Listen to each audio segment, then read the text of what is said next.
colmillos, castillo, ataúdes, seducción, inmortalidad, crucifijos, niebla, murciélagos y sobre todo, sangre.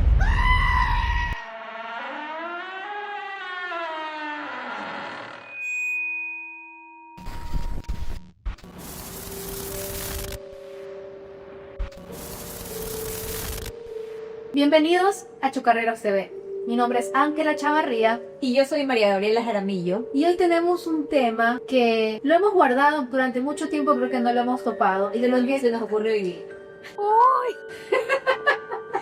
Ella se quiere hacer la reina misterio. Ella quiere decir que hemos venido pensando en este tema, pero en realidad se nos ocurrió, nos dimos cuenta reciente que no lo habíamos hablado nunca. Y dijo, ¿por qué? ¿Por qué no lo hemos hecho? Deberíamos. We should. Ok, entonces empezamos sin más ni menos a hablar del tema en cuestión. Los vampiros. Durante los siglos XVII y XVIII en Europa del Este, especialmente en regiones como Serbia, Hungría, Rumania y Polonia, hubo un fenómeno que hoy lo podríamos calificar como pánico social. Muchas comunidades empezaron a desenterrar cadáveres porque pensaban que los muertos estaban levantándose en las noches a chuparle la sangre a los vivos.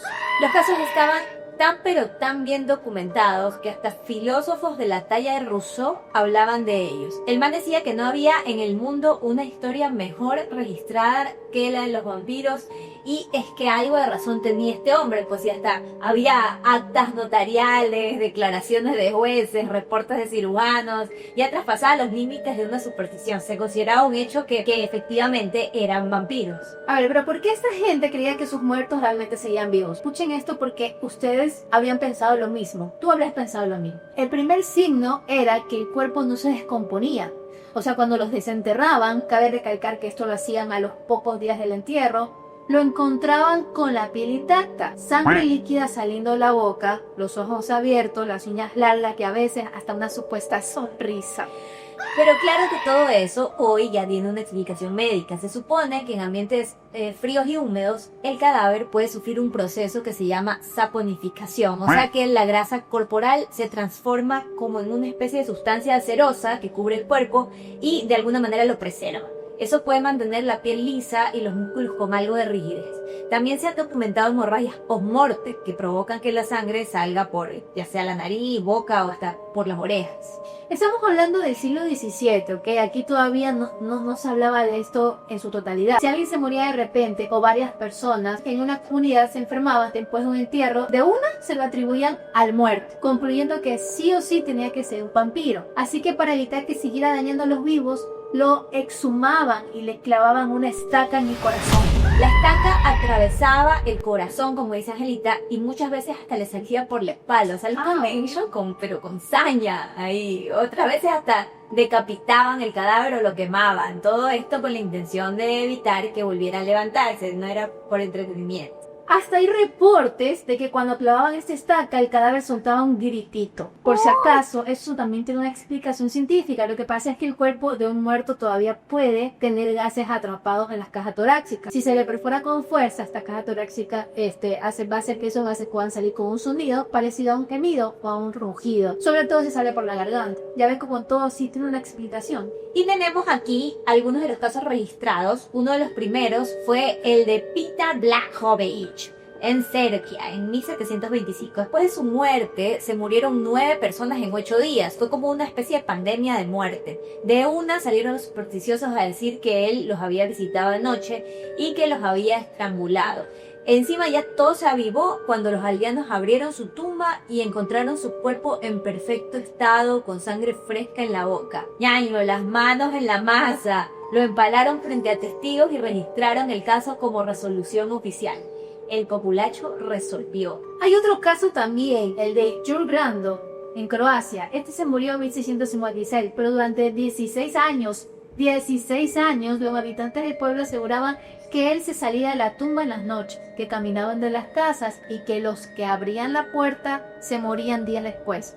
Este pobre tipo también fue exhumado y encontrado su cuerpo, según ellos, sonriendo. Intentaron atravesarle el corazón con una estaca, pero no pudieron. Al final lo decapitaron. Pero no sé qué, pero después de 16 años, ¿por qué esperaron tanto? ¿Por qué le hicieron este chiste al año? Pero 16 años mi cuerpo todavía sigue intacto. No. Raro.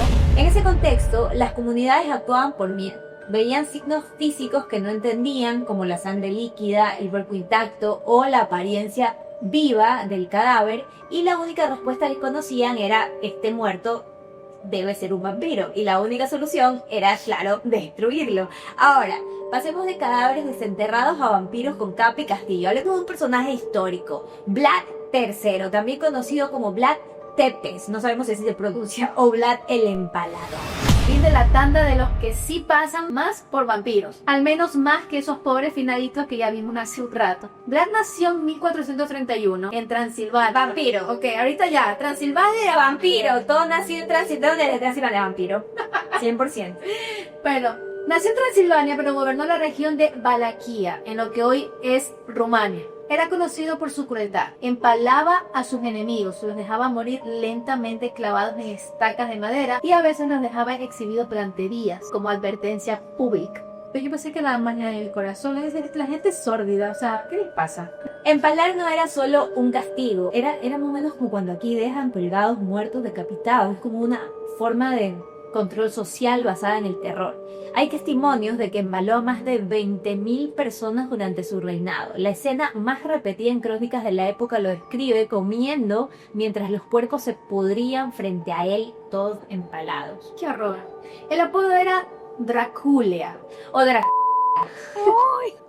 Draculia suena mejor, amigos y amigas. Significa literalmente hijo del dragón, porque su padre era miembro de la Orden del Dragón, una orden militar cristiana. Pero un romano moderno, Drac, también significaba diablo. Eso ayudó a que con el tiempo su nombre quedara asociado con algo demoníaco. Aunque nunca se demostró que Vlad bebiera sangre, su figura era tan brutal, tan oscura, tan simbólica, que terminó sirviendo como base para un nuevo tipo de monstruo literario. Y ahí entra nuestro queridísimo Bram Stoker, que en 1897 publicó Drácula, la novela madre que establece todas las reglas del vampiro moderno. Todo lo que hoy por hoy conocemos por vampiros viene de Drácula. Colmillos, castillo, ataúdes, seducción, inmortalidad, crucifijos, niebla, murciélagos y sobre todo sangre. Stoker nunca pisó Rumania. Todo lo que sabía lo sacó de libros de folclore, cartas, reportes de prensa y rumores. Apropiación cultural llama. Su novela convirtió el miedo rural de Europa del Este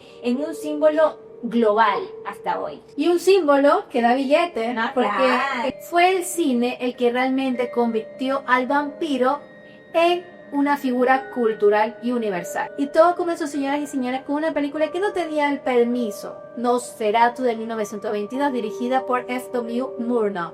Fue la primera adaptación cinematográfica de Drácula, pero no oficial. ¿Por qué? Porque no tenía el permiso de Bram Stoker para poder contarla. Por eso que se llamó Nosferatu, cambió el nombre y no usó Drácula como tal. Draculea. La familia de Stoker demandó a la productora y por orden judicial se destruyeron casi todas las copias. Por suerte y gracias a la historia del cine, algunas copias sobrevivieron y por eso por hoy tenemos a una de las películas que ya hemos hablado en otros momentos, que es la más representativa de los inicios del terror de toda la historia del cine. Es una película que estamos en la época del expresionismo alemán, en donde los claros oscuros marcaban ese terror y por tanto, me pones ahí pongo yo la cancioncita de Vival de las 4 estaciones para marcar todo este aprendizaje nato del cinematográfico. Pero bueno, Nosferatu fue la primera película que retrató, que personificó a Drácula. Esa película, el vampiro se llama Count Orlok, pero le quitaron la galantería del libro. Acá no, acá es una figura cadavérica. Claro, Nosferatu no, pero es terrible. Pero en Drácula sí era un hombre, Claro. Bueno, acá no, acá era una figura así toda cadavérica, con orejas puntiagudas, uñas largas, cabeza rapada, imprimimientos de animal. Nosferatu, en vez de seducir, aterrorizaba.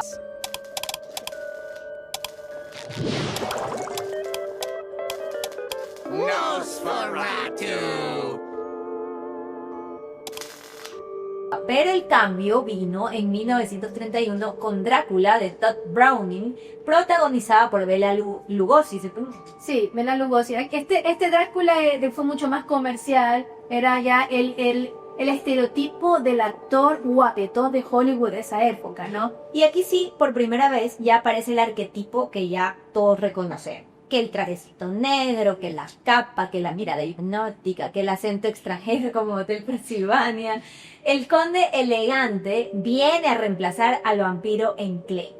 Y en los años 70 ese concepto evoluciona otra vez en Drácula de 1979 interpretada por Frank Langella. Ya no es solo una amenaza, sino que pasa a ser ya un símbolo de deseo. El miedo sigue porque claro, este es el eje central, solo que ahora se mezcla con la atracción. Es el primer Drácula romántico. Romántico este Drácula, ¿no? Romántico. Y en los 90 llega una de las versiones más ambiciosas y la primera que yo vi. Yo también. Bram Stoker's Dracula, no mentira, Bram Stoker's Drácula, dirigida por nuestro queridísimo Francis Ford Coppola. En Hollywood ahí saca todo su continente, como siempre, vestuarios teatrales, maquillaje gótico, sexualidad desbordada. Gary Oldman, el conde, la Winona Ryder es Mina, Anthony Hopkins aparece como Van Helsing y Keanu Reeves con un acento británico cuestionable, por así decirlo. Esa película recupera aspectos del libro que otras adaptaciones habían ignorado por completo. De hecho, por eso que ellos tienen como su sello, que es Drácula de Bram Stoker. Claro, porque ya ellos tienen el permiso. Sí, ellos ya claro, por supuesto. Y aparte que con toda esa gala de actores reconocidos en ese entonces, en los años 90, evidentemente eso fue un éxito, de taquillero. Fue una de las películas más vistas en esa época y creo que una de las más recordadas de Drácula. Bañando por mí, yo creo que es el Drácula que yo tengo en mi cabeza. Con esa incorporación. Tranando sangre. Sí, claro. Pero con esas incorporaciones que sacaron, apuntaban a que justamente sea todo hit. O sea que me encanta porque en Historia del Cine yo hago un repaso de Drácula. Y se está pareciendo mucho lo que están haciendo. Le voy a Muéstrale este video, quedas ahí comiendo cachitos. Muéstrale el video, ahí está, en la clase de la... Por este tipo de cosas no le va a poder costar una estudia. Ay. Me hacen pasar vergüenza. Después ya llegaron muchas más porque querían repetir la fórmula exitosa que vieron. Entonces aparece que entrevista con un vampiro en el 94 con Tom Cruise y Brad Pitt, que lleva el mito al siglo XVIII y lo conecta con la culpa, la homosexualidad reprimida y la eternidad como condena.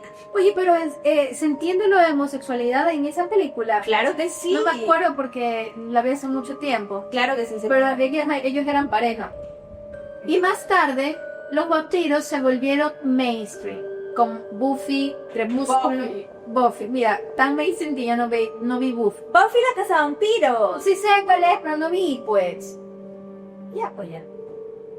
En esa época para mí eso era demasiado mainstream. No es que era malo. Ah, sí, es verdad. Ella no, él está viendo Nosferatu de 1922. Y también sí. Ah, sí, exacto, este cabeza. Ella era Nosferatu. Buffy, Crepúsculo, The Blood, The Vampire. Estoy cansada. Buffy. Solo tiene media hora para ver. Buffy, Crepúsculo, True Blood, The Vampire Diaries. Ya está, así se dice. Y hasta Netflix hizo una adaptación hace poco de Drácula de Bram Stoker otra vez, que te cuento que no me desagradó del todo. Sí, no estuvo mal. Yo amé a la monja, pero ya el año pasado el ciclo se cerró. O capaz todavía no sabemos. Con un nuevo remake de Nosferatu dirigido por Robert Eggers, donde el vampiro vuelve a ser feo, perturbador y bestial. Bill Skarsgård interpreta a Orlok con una estética aterradora. Lily Rose Depp hace de Ellen. Y esta se puede decir que es una película vieja, es atmosférica, con la fotografía gótica, silencios largos, pocos efectos. Algunos le elogiaron por su fidelidad al espíritu original, otros dijeron que el guión estaba medio como plano, pero lo que nadie pudo decir es que era irrelevante porque no. Este es el mismo director de El Faro, ¿verdad? Sí. Es muy buen director. Tiene pocas películas a su haber, pero todas son... En 100 años el cine ha hecho de vampiro todo lo que se le daba la gana. Monstruo, aristócrata, mártir, adolescente. Pero por lo menos se puede decir que siempre ha buscado mantener el mismo núcleo que es la sangre, la muerte y también el deseo Por supuesto. Y ahora pasamos a los más peligrosos de los vampiros, a los que ya no están aquí en la ficción ni en la imaginación. Son los supuestos o los llamados vampiros reales. Estas son personas que se identifican como vampiros reales. Lo más chocarrero de todo es que no es una cifra pequeña de personas. En la Yoni, por supuesto, hay comunidades bien organizadas con normas internas y todo. Tienen donantes voluntarios de sangre y códigos de ética. O sea que han desarrollado ya estructuras internas para tu estilo de vida. ¿Entiendes eso? Hay toda una alianza de vampiros en Atlanta que te tira factos. Dice que al menos 15.000 personas se reconocen como vampiros solo en los Estados Unidos. Ahí es cuando en vez de me dice que yo tengo que respetar que la gente se queda vampiro. O sea, esta comunidad está dividida en 3 grandes grupos. Los sanguinarios, que consumen sangre humana en pequeñas cantidades. Lo puedo creer. Los psíquicos, que aseguran absorber energía vital de otras personas. Y los híbridos. Estos híbridos combinan ambas prácticas. Quienes beben sangre lo hacen bajo condiciones médicas controladas.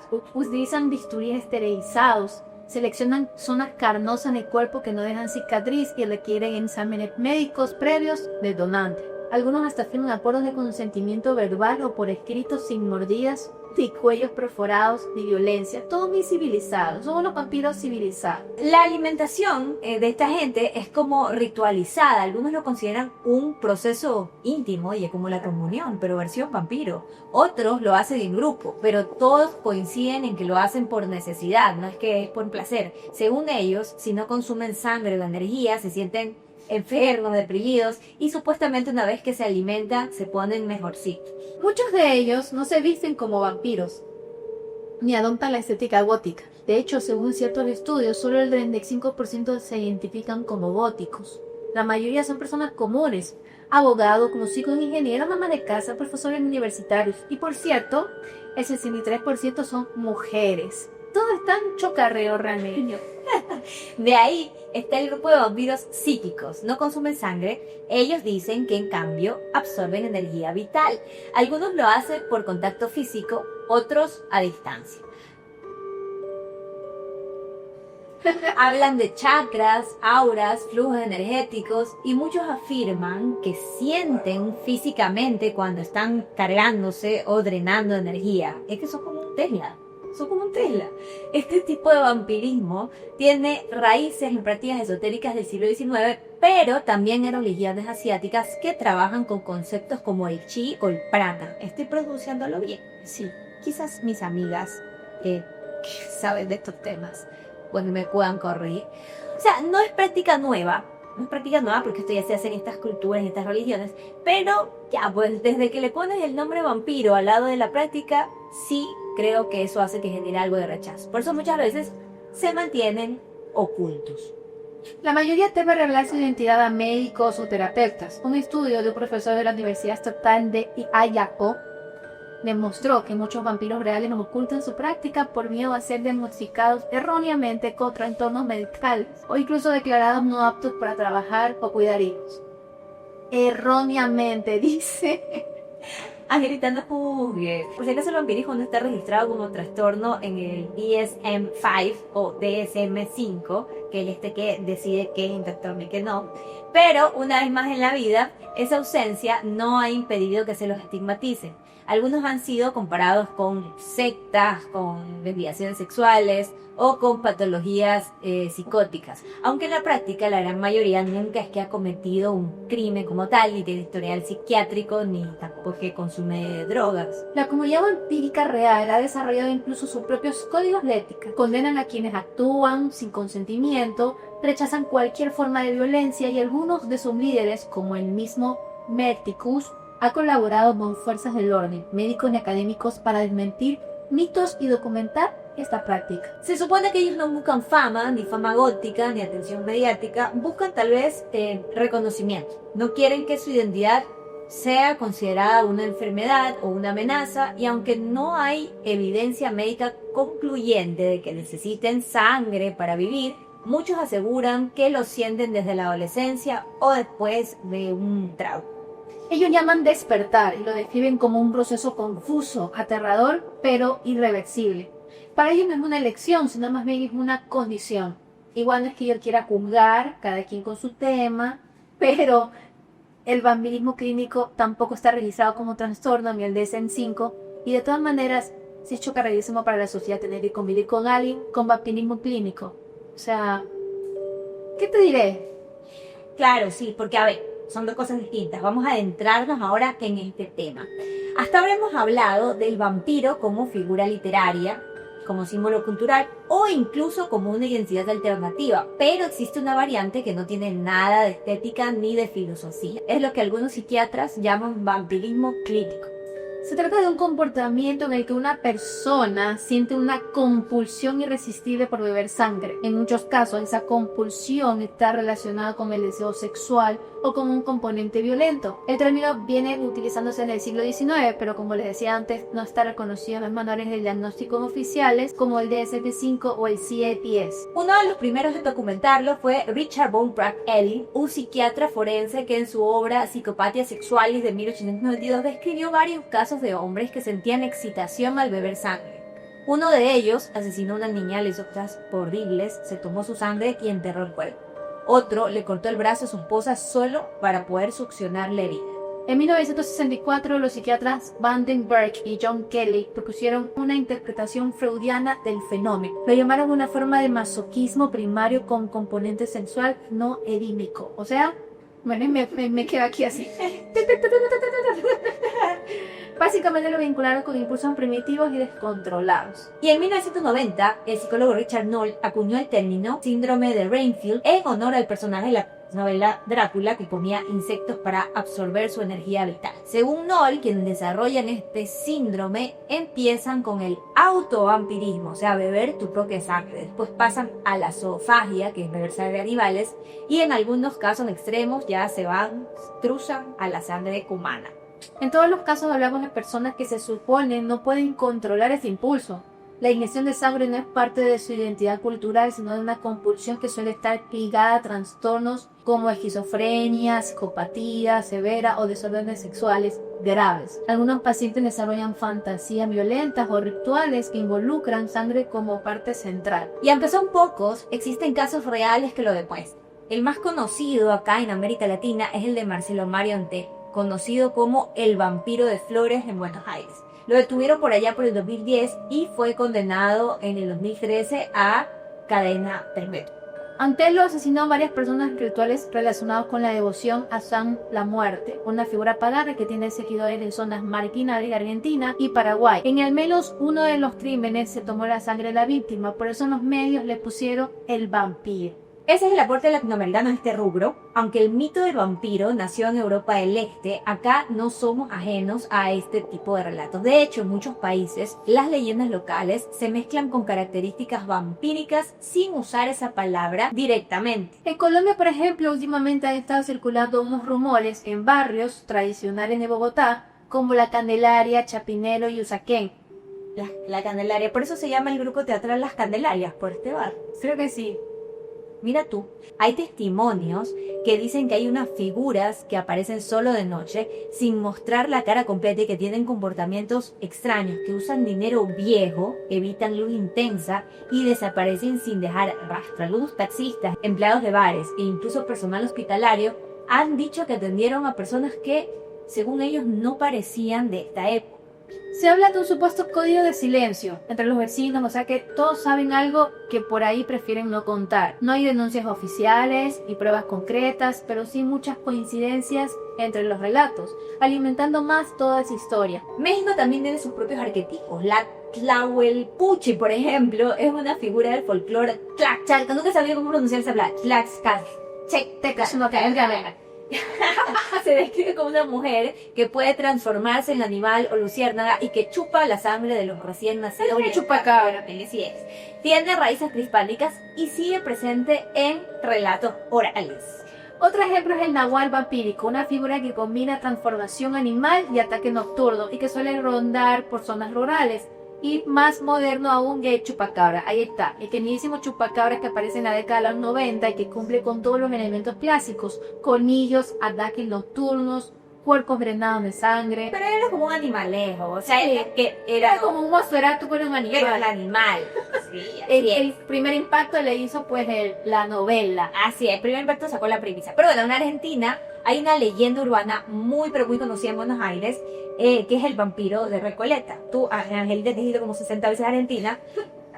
Existe esa leyenda. No es un caso documentado, pero ha estado circulando desde hace ya, en serio, décadas. Habla de una figura masculina aristocrática que vive entre los mausoleos ahí en el cementerio de Recoleta, que aparece entre la tierra, que seduce a mujeres jóvenes y después, claro, desaparece. Lo curioso es que todos estos relatos coinciden en los patrones: aparición nocturna, silencio o secretismo en la comunidad, sangre o pérdida de vitalidad, relación con el deseo o el miedo. En muchos casos no hay crimen ni evidencia física, pero eso no los hace menos poderosos, porque en estos contextos el vampiro no es un personaje de ficción, es parte del tejido urbano, una figura que habita los márgenes, los callejones, los hospitales, los cementerios.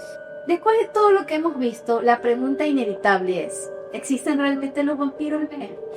Si hablamos de seres inmortales con colmillos que duermen en ataúdes como tú dormías de adolescente y beben sangre por placer, no existen. No hay evidencia biológica ni médica de que algo así sea posible. Pero si hablamos de personas reales, vivas, que dicen necesitar sangre o energía para sentirse bien y que organizan su vida en torno a esa necesidad, entonces sí existen. Se ha documentado en múltiples países, viven con reglas y hasta donantes y hasta códigos.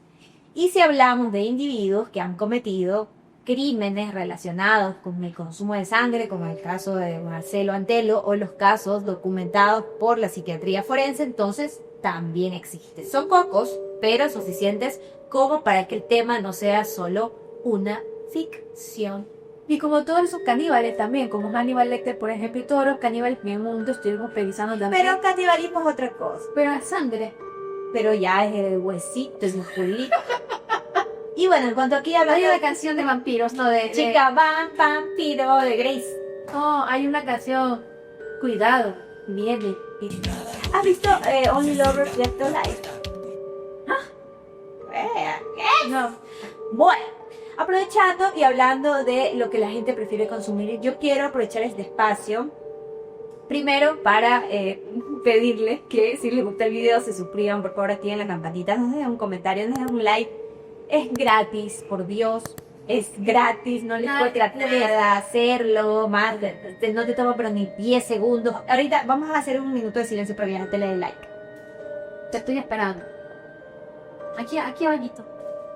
En fin, Ahorita sí viene lo más importante de la noche. Así Lo que es. todo el mundo ha pedido, ha solicitado. Yo también. Así que, por favor. quiero referirme a mis comentarios desafortunados del video anterior, donde digo que, donde hago una crítica a ciertos platillos guayaquileños. Pero no es que intente justificarme, asumo mi responsabilidad, asumo las palabras que dije, asumo el ímpetu con el que lo dije, pero debo decir que lo que yo criticaba, mis críticas no se direccionaban directamente al platillo, sino a los horarios. Yo lo que dije es que es un poco aberrantillo comer una sopa de pescado de desayuno. Yo nunca dije que es aberrante el encebollado, como tal, a ver, vamos, que a mí me gusta el encebollado. No le estoy diciendo como una persona funada que ahora quiere venir a pedir perdón, no. Pero igual sí me parece extrañísimo que de todas las cosas cancelables que he dicho en este espacio, pero que he dicho una barbaridad, que cosas cancelables, precisamente me quieran cancelar porque dije que el encebollado es una sopa de pescado que no quita el chuchaqui. O sea, Pero es que es una de las cosas más representativas de la gente ecuatoriana. pero no es ofensivo, Pero es que mira qué tan... Estamos haciendo aquí una práctica social. En fin, Para la gente sí fue ofensivo. pido perdón si algunos se sintieron ofendidos por mi terrible palabra, pero lamentablemente sí es una sopa de pescado. No tiene nada de malo decir que es una sopa de pescado en que para mí, no sé si para los demás, tiene más sentido comértelo como en horas de la tarde y no desayunarlo porque es una sopa de pescado. Y eso, y ahí lo del bolón de verdad no tengo cómo defenderlo porque sí dije que es una bola seca. Entonces, perdón, ¿ok? Lo siento. Ya sé que lo estoy volviendo a decir, pero lo siento. Y, ok, necesito que mi disculpa se sienta más sincera. Realmente lo siento. Pero es que no sé, ok, Ángela me obligó a hacer esto. Muchísimas gracias por, bueno, en realidad por Ferchi. Ferchi, yo quería borrar esa parte. Y Ángela no me lo permitió. Me dijo, déjalo. Y después la mamá Moneticemos con tu cancelación. En fin, les pido disculpas. Ni un solo centavo. Bueno, de puro gasto. Muchísimas gracias por ese fumado, todo este video de vampiros. Esperamos que les haya gustado muchísimo. Estaremos aquí como cada domingo con un video nuevo, como siempre. Tengo un colmillo de vampiro. No, porque no compramos. Dice que íbamos a pasar por pelucas y postizos para comprarnos las colmillas. Pelucas y postizos filas. Te estamos esperando aquí. Ya como tercera vez que la que nombramos pelucas. Arroba pelucas y postizos. Menciónenme a la gente. Ah, no, pues no se puede poner. Muchísimas gracias por vernos. Cómanse todos los encebollados que quieran. Si pueden en la tarde, si no, tranquilos. La puedo seguir diciendo en la mañana. Besitos a todos. Los queremos muchísimo. A todos y cada uno de ustedes. Y cuidado con el vampiro. Cuidado con el vampiro. Chica, pan, vampiro. No, esa canción no me la sé. ¿Y qué pasa? No entiendo, dígala tú. Hay una canción de, ¿cómo se llama este el del merenguero? El merengue, el que canta que soy un hombre divertido. ¿Cómo se Yo llama? no sé la verdad. No sé. Él tiene una canción de vampiro. Quinito. No, Tiquinito. Quinito, tu amigo. Porque en la noche me inspiro y me llevo a una mujer. Vampiro, vampiro, vampiro, vampiro. Vampiro. Bien, mal. Gracias, David.